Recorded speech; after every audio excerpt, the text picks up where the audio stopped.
जिस तरह से आपको पता है हमारे पास रिएक्ट जेएस की लेक्चर सीरीज चल रही है और रिएक्ट जेएस के अंदर हमने एक्सियोस लाइब्रेरी का कॉन्सेप्ट स्टार्ट कर लिया था अपने प्रीवियस लेक्चर्स के अंदर। तो अगर किसी ने हमारा पार्ट नंबर 85 और पार्ट नंबर 86 नहीं देखा तो मैं रिकमेंड करूंगा कि आप वो वाले लेक्चर्स देख लो, क्योंकि पार्ट नंबर 85 के अंदर हमने एक्सियोस के इंट्रोडक्शन की बात की थी और पार्ट नंबर 86 के अंदर हमने एक्सियोस को किस तरह से सेटअप करते हैं अपनी रिएक्ट ऐप के अंदर वो हमने देखा था। तो आज के इस लेक्चर के अंदर हम अपना प्रैक्टिकल वर्क स्टार्ट करने वाले हैं, जिसके अंदर हम देखेंगे how to make a get request in Axios. Axios मैंने आपको बताया था कि हम क्यों यूज करते हैं, एपीआई के लिए यूज करते हैं। तो अगर एपीआई से हमें डेटा फेच करना है तो उसके लिए हम गेट रिक्वेस्ट का यूज करते हैं। तो इस लेक्चर के अंदर मैं आपको यही बताऊंगा कि एक्सियोस को यूज करके अपनी एपीआई में से हमें डेटा फेच किस तरह से करना है, एक्सट्रैक्ट किस तरह से करना है और उसको अपनी रिएक्ट ऐप में डिस्प्ले किस तरह से करवाना है। ठीक है, तो ये चीज हम आज के इस लेक्चर के अंदर देखेंगे। तो मैं हूं आपका सर मोहम्मद आदिल और अब हम अपना लेक्चर स्टार्ट करते हैं।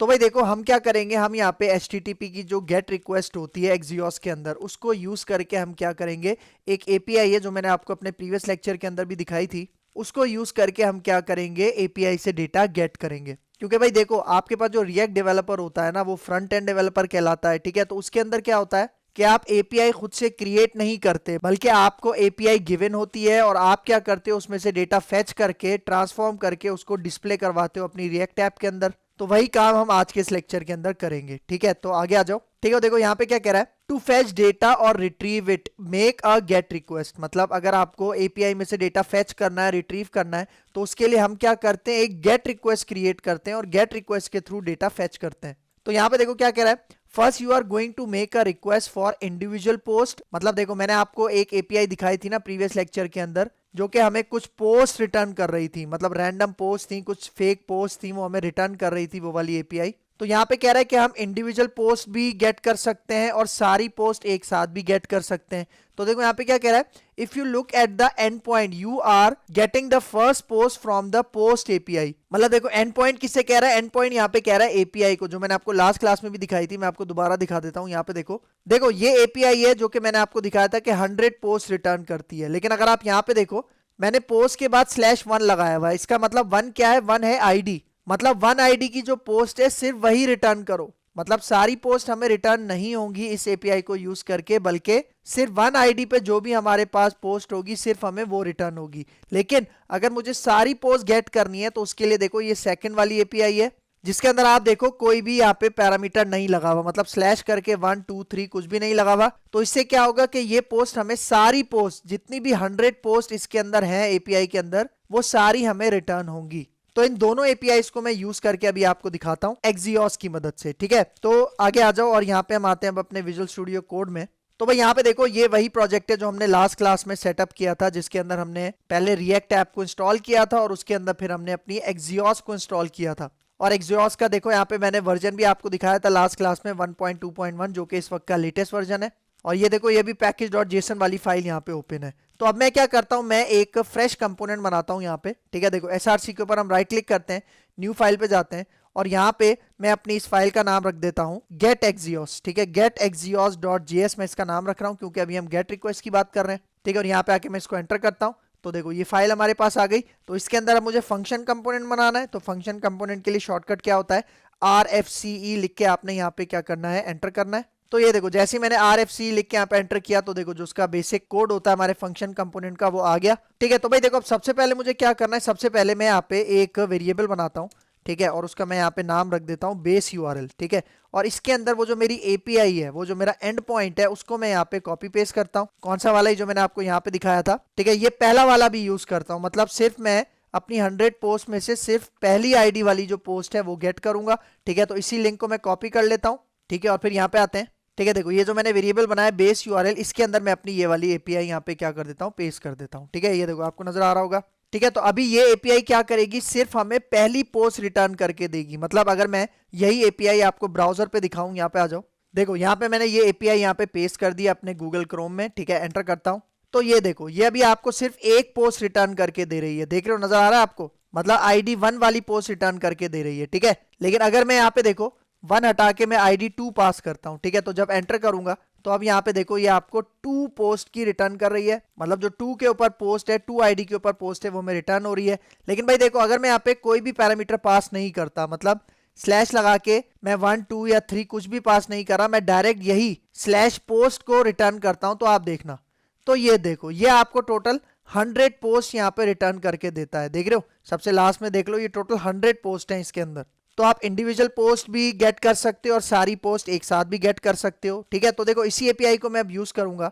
ठीक है, देखो इस एपीआई को मैंने कहां पे स्टोर कर लिया, बेस यूआरएल के एक वेरिएबल में स्टोर कर लिया। और अब देखो अब मैं यहाँ पे क्या करता हूँ, अब यहाँ पे देखो, तो भाई देखो आपको याद होगा जब हम एपीआई पढ़ रहे थे तो मैंने आपको बताया था कि भाई जब भी हम किसी भी एपीआई से डेटा गेट करते हैं तो ये एक साइड इफेक्ट कहलाता है, और साइड इफेक्ट के लिए हम एक हुक फंक्शन यूज करते हैं जिसका क्या नाम है, यूज इफेक्ट। तो अगर किसी ने यूज इफेक्ट वाला जो हुक फंक्शन है, अगर किसी ने इसकी वीडियो नहीं देखी तो इसी प्लेलिस्ट के अंदर आपको इसकी वीडियो मिल जाएगी। तो पहले मैं रिकमेंड करूंगा कि इसको लाजमी देख लो। ठीक है, तो देखो इसके अंदर हमारे पास क्या आता है, एक एरो फंक्शन हम इसके अंदर पास करते हैं। ठीक है, तो ये देखो ये एरो फंक्शन मैंने पास कर दिया और ये आ गई इसकी बॉडी।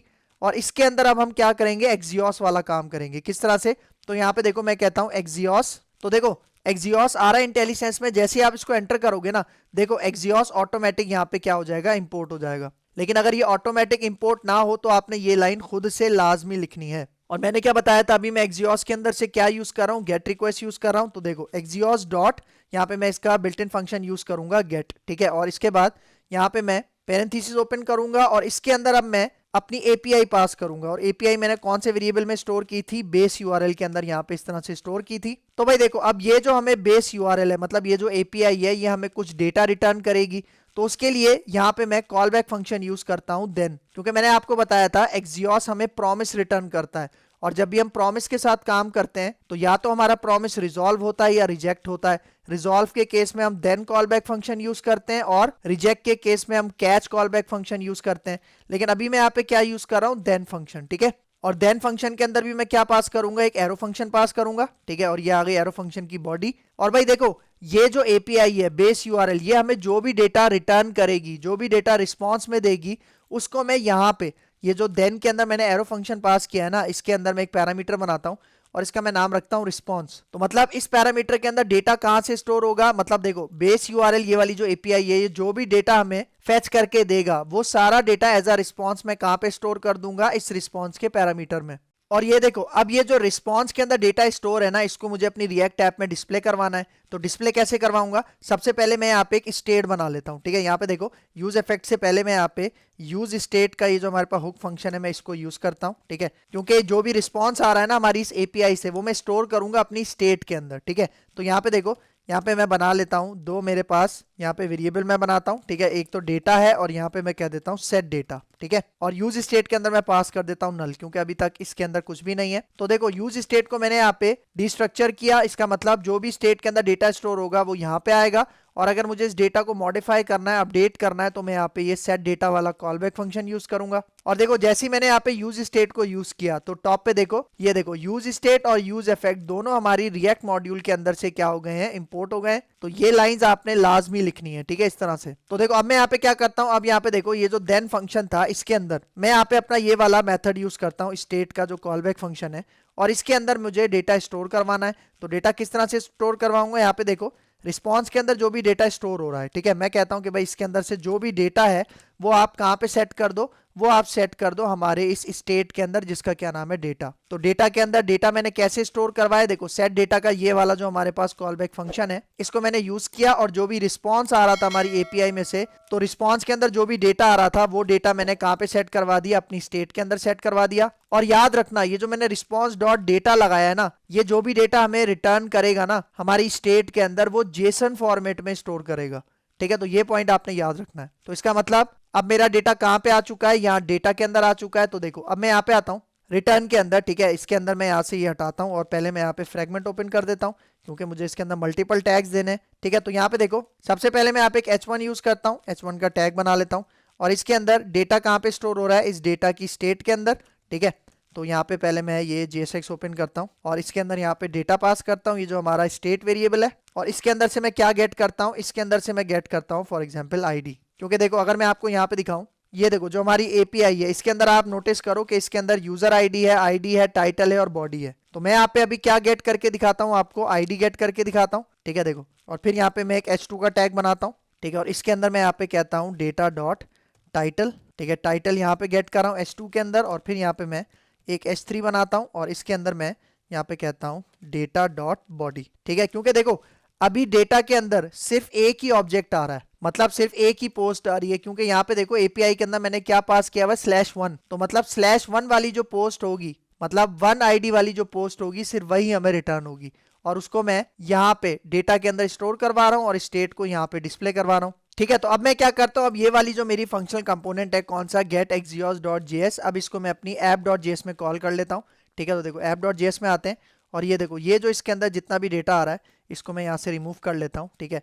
और इस डिव के अंदर ये जो मैंने अभी अपना कंपोनेंट बनाया है जिसका क्या नाम है गेट axios, ठीक है, इसको मैं यहाँ पे इस तरह से ऐड कर लेता हूँ।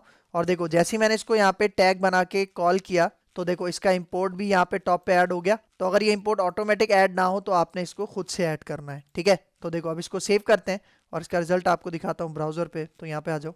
अच्छा, तो यहाँ पे देखो, यहाँ पे अभी हमारे पास डेटा रिसीव नहीं हो रहा। उसकी क्या वजह है? उसकी वजह ये है कि भाई देखो यहाँ पे मैं यूज इफेक्ट यूज कर रहा हूँ ना, और यूज इफेक्ट के बारे में आपको पता है कि भाई अगर आपने इसको एक दफा चलाना है तो आप यहाँ पे इसका कॉमा लगा के सेकंड पैरामीटर में क्या पास करते हो, एम्प्टी स्क्वायर ब्रैकेट पास करते हो। इससे क्या होता है कि ये वाला जो इसके अंदर कोड है वो एक दफा एग्जीक्यूट होता है, ठीक है। तो इसको सेव करते हैं। अच्छा, सेव करने के बाद एक और चीज यहाँ पे कर लेना, देखो ये जो हमने एक्सियोस को इंपोर्ट किया था ना, इसके शुरू में और एंड में जो कर्ली ब्रैकेट है ना वो आपने यहाँ से हटाना है, ठीक है। मतलब देखो एक्सियोस से पहले ये जो ओपन कर्ली ब्रैकेट है और ये जो क्लोजिंग ब्रैकेट है इसको आपने हटाना है, क्योंकि हम यहाँ पे इसको नेम्ड इंपोर्ट नहीं कर रहे हैं, ठीक है। और इसी एक्सियोस को देखो मैं यहाँ पे नीचे यूज कर रहा हूँ अपने गेट फंक्शन के साथ। और देखो एक और काम करते हैं यहाँ पे, भाई यहाँ पे देखो ये सेट डेटा के अंदर मैं रिस्पॉन्स के अंदर से डेटा कैसे ले रहा हूँ, रिस्पॉन्स डॉट डेटा की प्रॉपर्टी यूज कर रहा हूँ। मतलब यहाँ पे देखो, यहाँ पे मैंने डेटा की प्रॉपर्टी यूज की हुई है और देखो जो मेरा स्टेट है उसका नाम भी डेटा है, ठीक है। तो इस कंफ्यूजन से बचने के लिए ये जो मेरी स्टेट वेरिएबल है इसका मैं यहाँ पे नाम रख देता हूँ माई डेटा, ठीक है। और नीचे आके जहां जहां मैंने ये डेटा डॉट आईडी लिखा हुआ है इसको मैं यहाँ पे कह देता हूँ माई डेटा, ठीक है, माई अंडरस्कोर डेटा। इसको मैं यहाँ से कॉपी करता हूँ, यहाँ पेस्ट कर लेता हूँ और नीचे आ जाओ माई डेटा डॉट बॉडी, ठीक है। सही है, आप भी कंफ्यूजन से बचने के लिए इसी तरह से करना, ठीक है। एक ये काम कर लिया। और यहाँ पे देखो देखो मैंने अपनी स्टेट के अंदर नल पास किया था ना, लेकिन मैंने आपको यहाँ पे दिखाया जो डेटा आ रहा है इस एपीआई में से वो एरे की फॉर्म में आ रहा है, मतलब एरे ऑफ ऑब्जेक्ट्स की फॉर्म में आ रहा है। तो देखो, तो यहाँ पे मैं नल हटाता हूँ, ठीक है, और यहाँ पे मैं एम्प्टी एरे पास कर देता हूँ, ठीक है। तो अब इसको सेव करते हैं और अब इसका रिजल्ट आपको दिखाता हूँ ब्राउजर पे। यहाँ पे आ जाओ। तो यहाँ पे देखो बिल्कुल सही तरह से रिजल्ट हमें फेच हो रहा है। मतलब देखो ये 1 क्या है, आईडी है, और ये आपके पास टाइटल है, और सबसे लास्ट में ये क्या है आपके पास बॉडी, ठीक है। तो देखो इस तरह से हमने क्या किया, अपनी देखो इस एपीआई का डेटा एक्सेस किया, लेकिन सिर्फ 1 आईडी वाली जो पोस्ट है सिर्फ उसका, ठीक है। फिर यहाँ पे क्या किया, फिर मैंने यहाँ पे एक स्टेट बनाई और उस स्टेट के अंदर यहाँ पे देखो यूज स्टेट के अंदर मैंने एम्प्टी एरे पास कर दिया। और फिर यहाँ पे देखो यूज इफेक्ट के अंदर एक्सियोस का मैं यहाँ पे गेट मेथड यूज कर रहा हूँ, और ये जो मेरी यूआरएल है, जो मेरी एपीआई है, वो मैंने यहाँ पे पास की, और फिर इसका जो भी रिस्पॉन्स है वो यहाँ पे मैंने गेट कर लिया देन फंक्शन के पैरामीटर में। और फिर यहीं से जो भी डेटा है वो मैंने जेसन में गेट करके कहां पे स्टोर कर दिया, अपने ये जो देखो स्टेट वेरिएबल था माई डेटा, इसके अंदर स्टोर कर दिया। और माई डेटा के अंदर डेटा किसने स्टोर करवाया, सेट डेटा ने, ठीक है। और फिर देखो माई डेटा के अंदर जो भी डेटा था वो यहाँ पे मैं इस तरह से गेट कर रहा हूँ, ठीक है, नजर आ रहा है आपको। तो इस तरह से यहाँ पे हमने काम किया। लेकिन भाई देखो अभी तो मैंने सिर्फ एक आईडी का डेटा यहाँ पे गेट किया है ना, तो भाई अगर यहाँ पे देखो अगर मेरे पास यहाँ पे /1 ना होता, ठीक है, यहाँ पे पोस्ट होती, तो तब आपको पता है ना कि हमें 100 पोस्ट रिटर्न करेगा। तो उसके लिए यहाँ पे देखो मैं इस तरह से काम नहीं करूंगा, उसके लिए यहाँ पे मुझे लूप थ्रू करवाना पड़ेगा। और लूप थ्रू के लिए आपको पता है कि हम जावास्क्रिप्ट का एक मैप फंक्शन यूज करते हैं, ठीक है। तो देखो ये वाला पोर्शन मैं यहाँ से कमेंट आउट कर लेता हूँ, और देखो इसके अंदर यहाँ पे मैं JSX ओपन करता हूँ और इसके अंदर मैं कहता हूँ ये जो माई डेटा है, ठीक है, माई डेटा है, इसके ऊपर मैं मैप फंक्शन अप्लाई करता हूं, ठीक है। और मैप फंक्शन के अंदर आपको पता है कि एक एरो फंक्शन आता है, ठीक है। तो इसके अंदर मैं यहाँ पे क्या करता हूं, एक एरो फंक्शन पास कर देता हूं, ठीक है। यहाँ से ये मैं सेमीकोलन हटा देता हूं, ठीक है। और यहाँ पे देखो ये जो मैप फंक्शन है इसके अंदर ये जो मैंने एरो फंक्शन पास किया है इसके अंदर मैं यहाँ पे एक पैरामीटर बना देता हूँ और उसका नाम रखता हूँ आइटम। और भाई देखो आइटम के अंदर ना जो भी हमारी पोस्ट है ना 1 से लेके 100 तक, वो सारी पोस्ट 1 बाय 1 इस आइटम के अंदर आएंगी। और देखो मैं यहाँ पे क्या करता हूँ, मैं यहाँ पे ना इसको डिस्ट्रक्चर करता हूँ, ठीक है। डिस्ट्रक्चर किस तरह से करता हूँ देखना, यहाँ पे देखो मैं कह रहा हूँ आइटम के अंदर से आप मुझे क्या निकाल के दो, मैं यहाँ पे कर्ली ब्रैकेट लगाऊंगा, मैं कह रहा हूं आईडी निकाल के दो, ठीक है, टाइटल निकाल के दो और बॉडी निकाल के दो, ठीक है। तो मतलब मैं आइटम में से यहाँ पे क्या कर रहा हूँ, तीन चीजें डिस्ट्रक्चर कर रहा हूँ। तो मतलब आइटम के अंदर 1 से लेके 100 तक पोस्ट आएंगी और हर पोस्ट का आईडी, टाइटल और बॉडी इन वेरिएबल्स के अंदर स्टोर हो जाएगा। और अब देखो इसके बाद मैं यहाँ पे रिटर्न लगाता हूँ, ठीक है, दोबारा मुझे यहाँ पे रिटर्न लगाना पड़ेगा क्योंकि मैं यहाँ पे मल्टीपल लाइंस प्रिंट करवाऊंगा, ठीक है। रिटर्न के बाद यहाँ पे क्या आ गया, हमारे पास पेरेंथीसिस आ गया। और अब देखो इसके अंदर मैं यहाँ पे क्या कहता हूँ, H1 ओपन कर लेता हूँ यहाँ पे, ठीक है, और इसके अंदर मैं यहाँ पे पास कर देता हूँ ये आईडी, ठीक है, ये आईडी पास कर देता हूँ और फिर इसी को मैं यहाँ से कॉपी करता हूँ, नीचे पेस्ट करता हूँ और यहाँ पे आके मैं पास कर देता हूँ टाइटल, ठीक है। और इसके बाद यहाँ पे आके मैं इसको पेस्ट कर देता हूँ और कह देता हूँ बॉडी, बॉडी कह देता हूँ। यहाँ पे देखो एरर आ रहा है, एरर को हटाने के लिए यहाँ पे देखो मैं एक डिव बना लेता हूँ इसके अंदर, ठीक है। मतलब ये सारी चीजें हम यहाँ पे एक डिव के अंदर रख लेते हैं, ये तीनों चीजें, ठीक है। देखो तीनों चीजें यहाँ पे डिव के अंदर रख लेते हैं और यहाँ पे देखो पहला H1 है, दूसरा मैं यहाँ पे H2 कर देता हूँ और तीसरा मैं यहाँ पे H3 कर देता हूँ। मतलब आईडी, टाइटल, बॉडी अलग अलग हेडिंग के टैग्स में। और भाई देखो अगर आप इसके ऊपर कोई क्लास लगाना चाहते हो, वो आप क्लास कहाँ पे लगा दोगे, इस डिव के ऊपर लगा दोगे, या जो भी आप CSS अप्लाई करना चाह रहे हो वो आप CSS इसके ऊपर अप्लाई कर सकते हो, ठीक है। तो देखो इसको मैं सेव करता हूँ और इसका रिजल्ट अब आपको दिखाता हूँ ब्राउजर में।